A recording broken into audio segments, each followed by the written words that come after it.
నమస్కారం ఫ్రెండ్స్. ఇలాంటి రియల్ ఎస్టేట్తో సంబంధాలు లేని నేను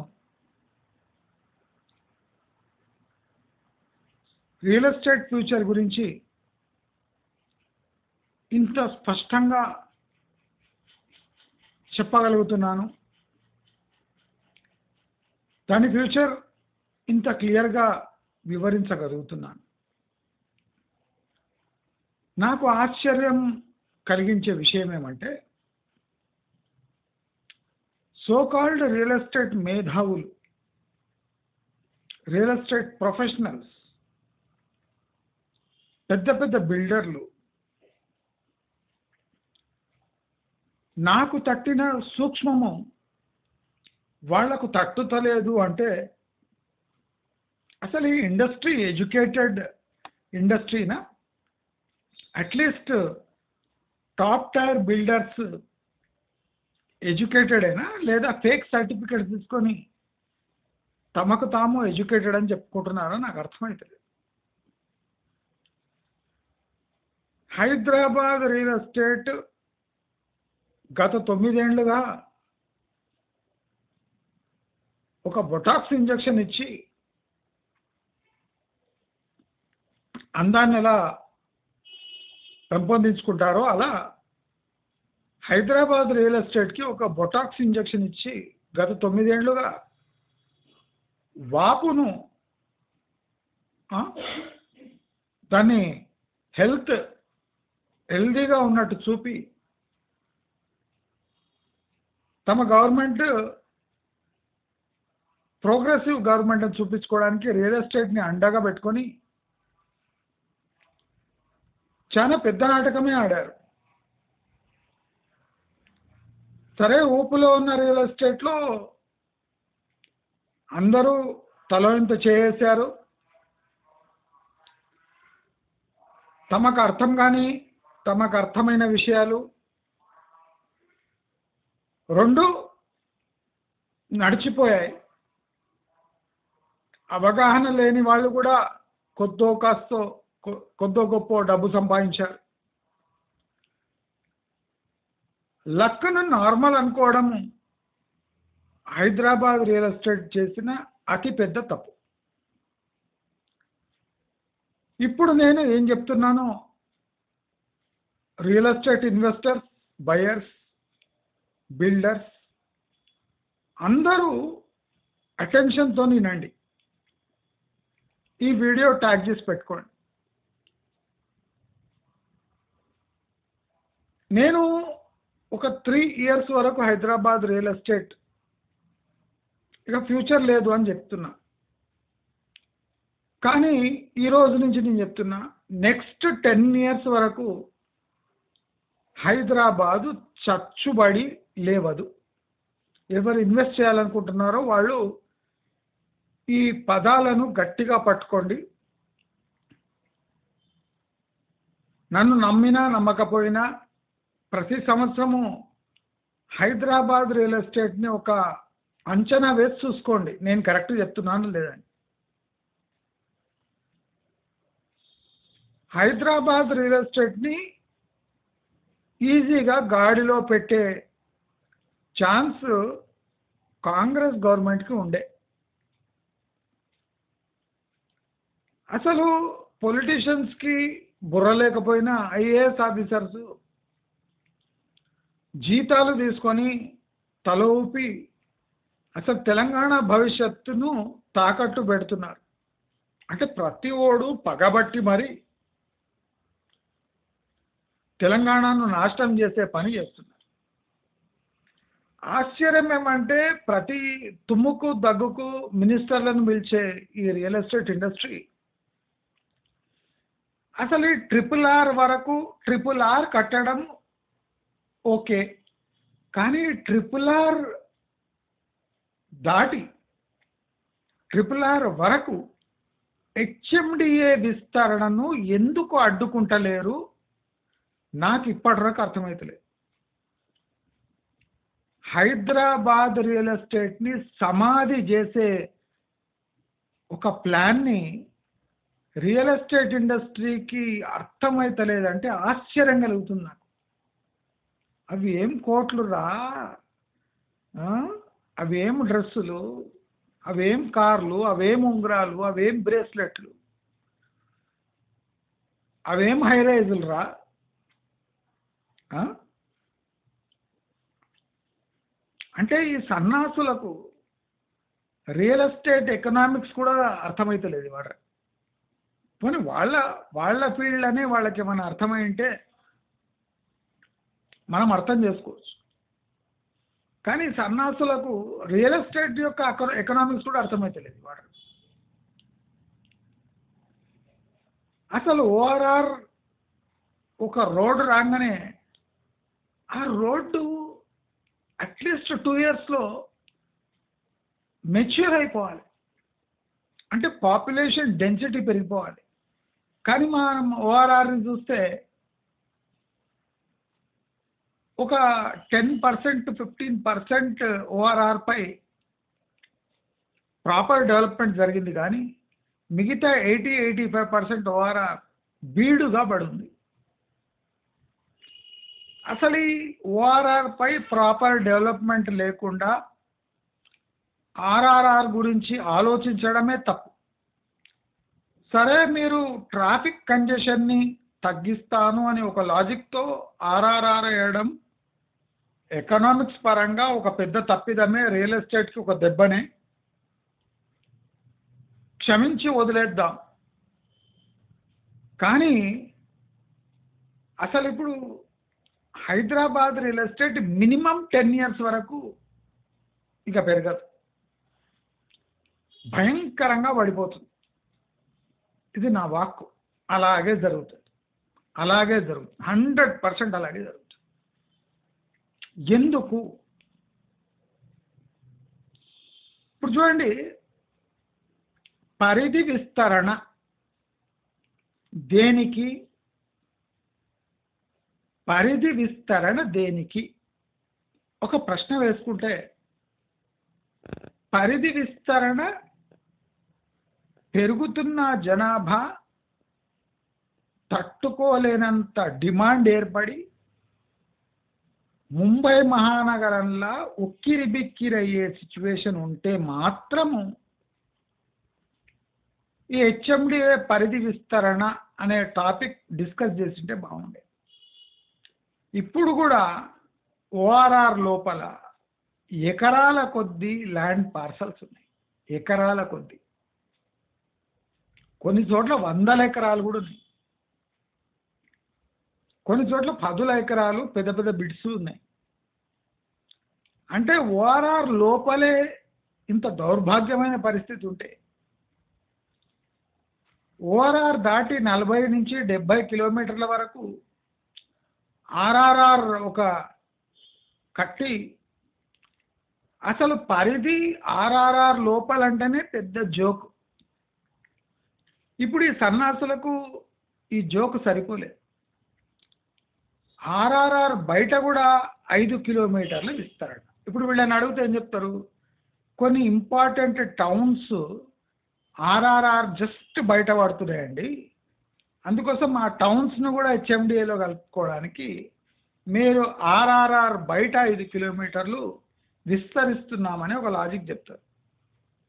నేను అడిగే లాజిక్ ఏమంటే, అసలు ఓఆర్ఆర్కే దిక్కు లేనప్పుడు మీరు ఓఆర్ఆర్ నుంచి ప్రతి సంవత్సరము ఒక 3 లేదా 5 కిలోమీటర్లు పెంచుకుంటూ పోతే చాలా డిమాండ్ క్రియేట్ అయ్యి, అంటే ప్రతి సంవత్సరము 3 నుంచి 5 కిలోమీటర్ల ఓఆర్ఆర్ నుంచి విస్తరణ, హెచ్ఎండిఏ విస్తరణ పెంచింటే రియల్ ఎస్టేట్ పరంగా హైదరాబాదు నిలదొక్కునే ఛాన్స్ ఉండే. కానీ ఈ సన్నాసులకు బ్రెయిన్ మోకాళ్ళ కూడా లేదు, ఎక్కడుందో మనకు తెలియదు. అసలు 40 నుంచి 70 కిలోమీటర్ల పరిధి హెచ్ఎండిఏది పెంచేస్తే లక్షల ఎకరాలు ఒకసారి హైదరాబాద్ అకౌంట్లో వచ్చి పడతాయి. ఇప్పుడు ఇది జరిగితే ఏం జరుగుతుంది సార్? మరి తప్పేముంది? పట్టణీకరణను చేయడానికి హెచ్ఎండి పరిధి విస్తరణ అంటే సన్నాసులారా. ఇప్పుడు పరిధి విస్తరణ వల్ల అగ్రికల్చర్ ల్యాండ్స్ కాస్త semi commercial, semi urban, peri urban ల్యాండ్స్గా మారుతాయి. సరే, పెరి అర్బన్ జోన్గా మారితే ఇప్పుడు హైదరాబాద్ చుట్టుముట్టు peri urban zone, semi urban zone తయారైతాయి. అయితే ఇప్పుడిప్పుడు వికసిస్తున్న ఓఆర్ఆర్ ప్రాంతం, ఓఆర్ఆర్ చుట్టుముట్టు ఉన్న డెవలప్మెంట్ పలసబడదా? ఆర్ఆర్ఆర్ స్థాయి, ఓఆర్ఆర్ స్థాయి మీరు ఒకటే చేయడానికి ట్రై చేస్తే అది ఒక్కసారే. నేనేం చెప్తున్నా, ప్రతి సంవత్సరం 2 నుంచి 5 కిలోమీటర్లు పెంచండి. ప్రతి సంవత్సరం పెంచుకుంటూ పోండి. దానికో పద్ధతి పాడు ఉంటుంది. అంటే సన్నాసులు తమకు చెందిన భూములకు ఇమ్మీడియట్గా రేట్ వచ్చి అవి అమ్ముకొని దాన్ని సొమ్ము చేసుకున్నామనే ఒక దురుద్దేశంతో 40 నుంచి 70 కిలోమీటర్ల జోన్ ఆర్ఆర్ఆర్ పరిధిని హెచ్ఎండిఏ లిమిట్స్ కింద తేవడం చండాలమైన మూర్ఖత్వంతో సమానం. ఇంకా బ్యాడ్ వర్డ్స్ ఉన్నాయి కానీ నేను యూజ్ చేయదలుచుకోలేదు. నేను ఈ బ్లేమ్ అంతా బిల్డర్స్, ఈ రియల్ ఎస్టేట్ ఇండస్ట్రీ పైన ఇస్తా. అరే మీకు ఇంత లాజిక్ తెలియదురా? మీకు లక్షలాది కొద్ది భూమి సడన్గా అవైలబుల్ ఉంటే అగ్రికల్చర్ ల్యాండ్స్ మొత్తం పెరి అర్బన్, సబర్బన్ జోన్గా మారిపోతే మీ అర్బన్ పాపులేషన్ షిఫ్ట్ అవుతారని, ఇన్వెస్ట్మెంట్ పలసబడుతుందని అర్థం కాదురా మీకు? ఏం బతుకులరా ఇది మీది? అదే కాకుండా ఇప్పుడు 10 లక్షల మంది రియల్ ఎస్టేట్ చేస్తే రేపు 30 లక్షల మంది రియల్ ఎస్టేట్ చేస్తారు. రియల్ ఎస్టేట్ చేసేవాళ్ళు రియల్ ఎస్టేట్ ఎకర్ల కన్నా చాలా ఎక్కువ తయారవుతారు. అంటే ప్రతి ఎకరానికి ఒక 3-4 రియల్ ఎస్టేట్ చేస్తుంటారు. అంటే ఒక ఎకరం అమ్మడానికి 3 ఏజెంట్లు ట్రై చేస్తుంటారు. అంటే ఏజెంట్లు ఎక్కువ, ఎకరాలు తక్కువ. ఇంత అర్థం కాదురా మీకు? అవి ఎందుకు కోట్లు వేసుకొని ఆ కార్లు ఎవడిచ్చిన దేవుడు మీకు? పనికి మాలిన సన్నాసులకు అనవసరంగా పదవులు ఇచ్చి డబ్బులు ఇస్తే దేవుడు చేస్తే వాళ్ళు చేసే హామీ అంటే హాని ఇట్లుంటుంది. వాళ్ళకి అర్థం కాదు, వెనుక దమ్ముండదు, లాజిక్ ఎక్స్ప్లెయిన్ చేయలేరు, ఏమీ చేయని దౌర్భాగ్య పరిస్థితులు ఉంటారు. ఇప్పుడు వెస్ట్ హైదరాబాద్లో తయారైన హైరైజ్లు ఎవరు తీసుకుంటాడురా? ఇప్పుడు ఒక ఫ్లాట్ బదులు ఒక సగం ఎకరా వస్తుంటే ఒక 30-40 కిలోమీటర్లలో, 30 కిలోమీటర్ లోపల సగం ఎకరా కొనేస్తారు. అసలు ఇప్పటికే హైరైజ్ పై దురభిప్రాయం ఏర్పడింది మన ఛానల్ వల్ల. ఎడ్యుకేషన్ మన ఛానల్ ఎడ్యుకేట్ చేసిందో దానివల్ల హైరైజ్ బాగా దెబ్బతిన్నాయి. సేల్స్ ఆల్మోస్ట్ 0కు చేరుతున్నాయి. అంటే దౌర్భాగ్యమైన పరిస్థితి ఏర్పడింది. ఇప్పుడు మళ్ళీ ప్లాట్లకు, ల్యాండ్లకు అంటే డిమాండ్ ఏర్పడుతూ వస్తుంది. అలాంటి టైంలో ఓఆర్ఆర్ ఇంకా బలపడిన టైంలో ఆర్ఆర్ అనే ఒక రోడ్ వేసిండ్రు. రోడ్ వరకు సరిగ్గా ఉంది. నేను చెప్పిన అక్కడ లారీలు ఆపి డ్రైవర్లు మూత్రము, పైకాన, 2 చాలు తప్ప ఏం చేయర్రా అని చెప్పిన. దీనికన్నా నాటు ఎవడు ఎక్స్ప్లెయిన్ చేయడరా సన్నాసుల? ల్యాండ్ ఉంది కదా అని దాని చుట్టూ రోడ్ వేసేసి దాని మధ్యలో ఆటోమేటిక్ డెవలప్ అవుతుంది అనుకుంటే అది ఏ సన్నాసి నెత్తిలో వచ్చిందో మనకు తెలియదు. ఆ సన్నాసి నాకు తెలుసు కానీ పేరు ఎత్తడం మంచిగా ఉండదని ఎత్తుతలేదు. మీ ఎక్స్పీరియన్స్ ఎక్కడ పోయింది? మీ అనుభవం ఏముంది? మీ ఎడ్యుకేషన్ ఎక్కడ పోయిందిరా? సరే, పొలిటీషియన్స్కి బ్రెయిన్ లేదు, మరి మీరు కోటీశ్వర్లు కదా, ఆ పొలిటీషియన్స్ని ఎక్స్ప్లెయిన్ చేయొచ్చు కదా లాజిక్. ఆర్ఆర్ఆర్ దగ్గర మీరు ఇట్లా 40-70 కిలోమీటర్లు ఒకసారే పెరి అర్బన్, సెమీ అర్బన్ జోన్లో తెస్తే అర్బన్ జోన్లో ఉన్న హెచ్ఎండిఏ ప్లాట్ల గతి ఏమవుతుందిరా అని అడగొద్దురా? అన్నమే తింటున్నారా మీరు? ప్రాపర్ డైట్ అదే ఉందా? మనుషుల డైటే ఉందా? పోనీ మీ పిల్లలను అడగొచ్చు కదా, డాడీ డాడీ మీకు బ్రెయిన్ లేదు మరి ఇదేం పని రా డాడీ మళ్ళీ పోయి అడగొద్దు అని చెప్పొచ్చు కదా. అంటే మీ పిల్లలు కూడా ఏమి ఎంత చదువుకున్నా బుర్రలు అంతే, దేవుని శాపం అనుకుంటా. 10 మందిని మోసం చేసి డబ్బులు సంపాదిస్తే పిల్లలు కూడా అంత ఆ, ఎర్రినా కొడుకులే పుడతారు. కనుక రియల్ ఎస్టేట్ ఇండస్ట్రీ మొత్తం అట్లే తగిలింది. ఆర్ఆర్ఆర్ విస్తరణ పెంచితే డిమాండ్ ఏర్పడుతుందా? డెవలప్మెంట్ అనే పదానికి మీనింగ్ లేదా? టోటల్ నెంబర్ ఆఫ్ పాపులేషన్కి పర్ క్యాపిటల్ ఇన్కమ్ ఎంత, వాళ్ళు స్పెండ్ చేసేది ఎంత రియల్ ఎస్టేట్ మీద, ఎందుకు చేయాలి?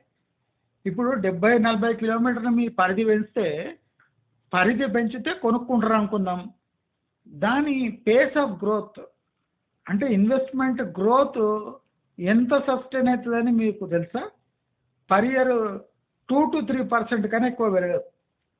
అంటే రియల్ ఎస్టేట్లో భూధరలు 2-3% పెరిగితే వానికి 25% రిటర్న్ రావాలంటే 10-12 ఏళ్ళు మినిమం ఆగాలి. Minimum for 25% return, because land parcels are big. అంటే ఇలాంటి జనరల్ ప్రిన్సిపల్స్ రా ఇవి, పెద్ద కఠినమైన ఏం లెక్కలు ఏం లేవు. రియల్ ఎస్టేట్ సన్నాసులకు ఇది కూడా అర్థం కాదు. పోనీ ఆ హై రైజ్ ఇవన్నీ కాంప్లికేటెడ్, నేను చెప్తే కొద్దిగా కోపం వచ్చింది. ఇవైతే నాటు లెక్కలు కదరా, లక్షల ఎకరాలు ఒక్కసారి అందుబాటులోకి వస్తే రేట్లు పడవరా? సప్లై ఎక్కువైపోతే, ఇప్పుడు హై రైజ్ సప్లై ఎక్కువైపోతేనే డిమాండ్ జీరో పడిపోయింది. ఒక సంవత్సరం ఆడితే 7 లక్షల ఫ్లాట్లు ఆల్ ఓవర్ హైదరాబాద్లో ఉంటాయి.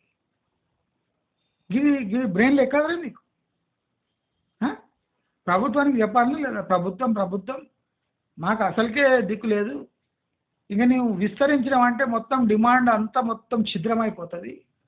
ఎవడు ఇష్టం వచ్చినట్టు వాడు పోయి ఆర్ఆర్ఆర్ దగ్గర 30, 10, 5, 10, 30, 40, 70 దగ్గర పోయి ల్యాండ్స్ కొంటారు, ప్లాట్లు కొంటారు పెద్ద పెద్దవి.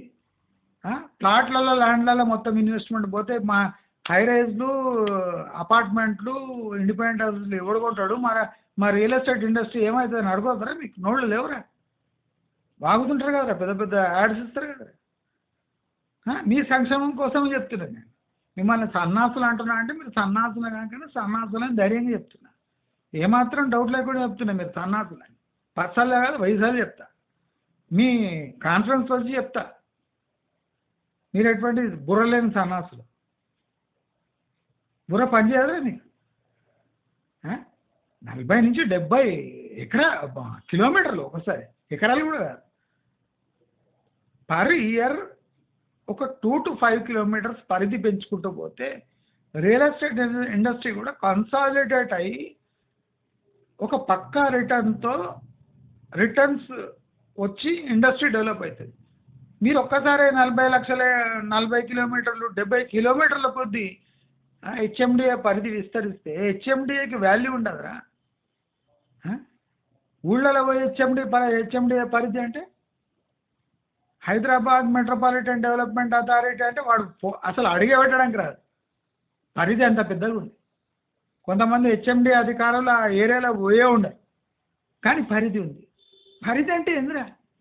పరిధికి డెవలప్మెంట్కి సోషల్ ఇండెక్స్కి ఏం సంబంధం లేదురా మీకు? ఏం అర్థం కాదురా మీకు? ఆల్రెడీ చచ్చుబడింది. నేను చెప్పిన ఆర్ఆర్ఆర్ హడావిడి చేసినప్పుడు చెప్పిన, రింగు మీద రింగ్ వేస్తే డెవలప్మెంట్ కాదురా సన్నాసులారా అంటే అక్కడ మొత్తం రైల్ రోడ్ ఒకటి వేస్తారట. అదే రియల్ ఎస్టేట్కి నెగటివ్ అని సన్నాసులకు అర్థమవుతలేదు. మీరు ఒక ఓఆర్ఆర్ పెట్టి 4th సిటీ అని వెళ్ళంగానే శంషాబాద్ మొత్తం నాశనం అవుతుంది. అంటే ఒక చిన్న డెవలప్మెంట్ వల్ల ఇంకో పెద్ద డెవలప్మెంట్ దెబ్బతింటుంది. స్లో గ్రోత్ కన్సాలిడేషన్ చేసి గ్రో అయితేనే ఒక సిటీకి వాల్యూ ఉంటుంది.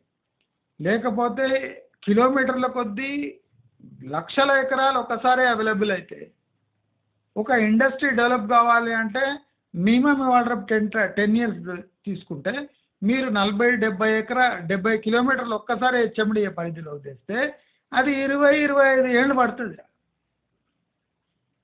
పెరి అర్బన్ సెమీ అర్బన్ నుంచి అర్బన్ జోన్ కావడానికి జస్ట్ కన్వర్జన్కే 25 ఏళ్ళు పడుతుంది. అంటే ఇప్పుడు ఇన్వెస్ట్ చేసి 2-3 కిసాన్ వికాస్ పత్రాలు తీసుకోమంటావా? 3 సార్లు ఏం లెక్కలేస్తారా మీరు? ఆ ఐఏఎస్ ఆఫీసర్ల కన్నా బ్రెయిన్ లేదు. పొలిటీషియన్స్ కంటే ఉండదు, స్వార్థాలు ఉంటాయి. వీళ్ళని చెప్పొద్దా? సార్ ఇట్లా కాదు, మీకు బ్రెయిన్ లేదు, మేము చెప్తాం వినండి, ఇట్లయితే పలస పడుతుంది మొత్తం పోనీ ఐఏఎస్ గవర్నమెంట్ విడిచిపెట్టండి. మీకేం పుట్టిందిరా? మళ్ళా షోలు, మళ్ళా ఎక్స్పోలు, అక్కడ ఖర్చు చేసే బదులు బ్రెయిన్ ఇక్కడ పెడితే రాబోయే అతిపెద్ద ప్రమాదము ఈ హెచ్ఎండిఏ విస్తరణ అని తెలుసుకొని మూర్ఖులను మనం తెలంగాణ డెవలపర్స్ బిల్డర్స్ అట వీళ్ళంతా. ఆ దేవుడు ఎట్లో ఉంగరాలు కార్లు ఇచ్చినందుకు వీళ్ళ కర్మ, మన కర్మ ఇట్లా ఇట్లా తగిలడే. అంటే రియల్ ఎస్టేట్కి ఏమవుతుంది సార్ అంటే అందుబాటులో వస్తాయి ల్యాండ్స్, ల్యాండ్ చీపర్ కూడా అయితే జనాలు ఇన్వెస్ట్ చేస్తారు, కానీ రిటర్న్స్ రావు. అంటే మోస్తారు కూడా రావు లాభాలు. ఇక మోస్తారు లాభాలు లేని ఇండస్ట్రీలు కంటిన్యూస్గా ఇన్వెస్ట్మెంట్ ఎవడు చేస్తాడు? ఒకసారి సన్నాసులు ఒకసారి ఆలోచించాలి. ఈ వీడియో సన్నాసులతో షేర్ చేయండి, చూస్తుంటారు వాళ్ళు, బడపలు మొత్తం చూస్తుంటారు, కానీ సిగ్గేది వీళ్ళకి. బ్రెయిన్ లిమిటెడ్, ఆశలు అన్లిమిటెడ్. వీళ్ళు బ్రెయిన్ పనిచేయదు, ఆశలేమో అబ్బాబ్బా ఏమేమో ఆశలు రా మీకు. కల్వకుర్తిని తెచ్చి ఆది హోటల్లో కలిపేటట్టున్నారు బడప. మాల్ని తెచ్చి సీదా తీసుకుపోయి ఎల్బీనగర్లో కలిపేస్తారు. అసలు మీకు ఏమన్నా అసలు అందుకోసం ఎకనామిక్స్ చదవండిరా, కొద్దిగా అర్థమవుతుంది. డిమాండ్ సప్లై అంటారు కదా, సప్లై ఎంత ఉంది, డిమాండ్ ఎక్కడ ఉందిరా? డిమాండే లేనప్పుడు సప్లై ప్రొవైడ్ చేస్తే మొత్తం ఇండస్ట్రీ నెగటివ్లో పోతుందని తెలియదురా మీకు? ఏం బతుకులరా మేము? అసలు దేవుని మీద కోపం వస్తుంది. ఇటువంటి సన్నాసులకు చేతి నిండా ఉంగరాలు ఇచ్చి, బ్రేస్లెట్లు ఇచ్చి, మీసాలు పెట్టి, జేబులో సిగరెట్ పెడితే ఇండస్ట్రీ బతికిట్లే తయారవుతుందిరా. మీ బతుకులు చూడ, మీ సైలెన్స్ వల్ల ఇప్పుడు లక్షలాది మంది రియల్ ఎస్టేట్ ఏజెంట్లు అంతా మోసపోతారు, వాళ్ళకి ఎంప్లాయ్మెంట్ ఉంటారు. అది కాకుండా ఇప్పుడు 10 లక్షల రియల్ ఎస్టేట్ ఏజెంట్లు కాస్త 30 లక్షలు అవుతారు. అంటే హైదరాబాదు 30-40% చుట్టుముట్టు జనాభా మొత్తం ఏజెంట్లే తప్ప అక్కడ అన్ని ఎకరాలు కూడా ఉండరు. నేను చెప్తున్నాను, ఒక ఎకరానికి 3 ఏజెంట్లు 4 ఏజెంట్లు తయారవుతారు. ఏజెంట్లు తప్ప బిజినెస్ ఉండదురా. దయచేసి అర్థం చేసుకోండి. సిగ్గు, శరం, లజ్జ ఉంటాయి. ఒకసారి ప్రభుత్వాన్ని అవేర్నెస్ క్యాంపెయిన్ తయారు చేయండి, ధర్నాలు చేయండి. ఎన్టీఆర్ స్టేడియం దగ్గర ధర్నా చౌక్లో మొత్తం బిల్డర్లు పోయి కూర్చోండి. ఒరే మేము కట్టింది మా పరిస్థితి ఏంట్రా, మీరు ఇట్లా 30-40 కిలోమీటర్లు విస్తరిస్తే మా పరిస్థితి ఏం కావాలని అడగండి. ఆర్ఆర్ మీద ఒక ఎడ్ల బండి నడవనప్పుడు దాన్ని హెచ్ఎండిఏ పరిధి చేసి ఏం చేస్తారా అని అడగండి. ఫస్ట్ అక్కడ రోడే పడలేదు, రోడ్డు పడక్కడ ముందే హెచ్ఎండిఏ పరిధి చేస్తే ల్యాండ్ రేట్లు ఎక్కువ కావాలి. ఇప్పుడు అక్విజిషన్ ప్రాబ్లం కాదా? మీ స్వార్థం చేయడం మొత్తం ఇండస్ట్రీని కూలగొట్టే వరకు. ఇప్పుడు నేను చెప్తున్నా కదా, 10 years వరకు అసలు అలజడే ఉండదు హైదరాబాద్ రియల్ ఎస్టేట్. 10 years వరకు.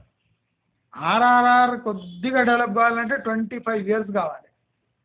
ఈ పాయింట్స్ గుర్తుపెట్టుకొని ప్రభుత్వాన్ని ప్రశ్నించండి, వాళ్ళ పాలసీ ప్రశ్నించండి. మీకోసం చెప్తున్నా, నా కోసం కాదు. నాకు ఇంచు భూమి లేదు, మీకు ఎకరాల కొద్ది ఉన్నాయి. వెంచర్లు, హెచ్ఎండిఏ, డిటిసిపి బుర్రలు పనిచేయవరా మీకు? మీ బతుకులు చేయడం. ఒక రోడ్ వేస్తేనే 10 ప్రశ్నలు వేయాలి. ఎందుకు వేస్తుంది సార్ రోడ్ ఇక్కడి నుంచే? అది విడిచిపెట్టి రింగు మీద రింగ్ వేసి మొత్తం 70 కిలోమీటర్లు 40 కిలోమీటర్లకి హెచ్ఎండి పరిధి చేస్తే సోయి లేకుండా శవాల్లా వాడు ఉండడానికి ఏం మనుషులురా మీరు? నేను దీనికన్నా ఎక్కువ తిట్టలేకపోతున్నా. అసహ్యంతో, జిగుప్సతో, బాధపడుతూ ఈ వీడియోని నేను రికార్డ్ చేస్తున్నా. దయచేసి రియల్ ఎస్టేట్లో ఉన్న వాళ్ళంతా ఈ సూక్ష్మం, ఈ వీడియో చూసన్నా గ్రహించి మీ ప్రొపరేటర్లని, మీ బిల్డర్లని, మీ ఇండస్ట్రీస్ని ప్రశ్నించడు రా. మరి ఈ వీడియో ఇట్లా వేసిండు, ఇది కరెక్టా కాదా అని అడగండి. పారిపోతాడు వీడియో చూసినాక, తల దించుకొని ఎత్తలేడు ఇక 10 ఏళ్ల వరకు అని చెప్తూ, మీకు ఈ వీడియో నచ్చితే వేలాది మందితో షేర్ చేయండి అని కోరుకుంటూ నమస్కారం.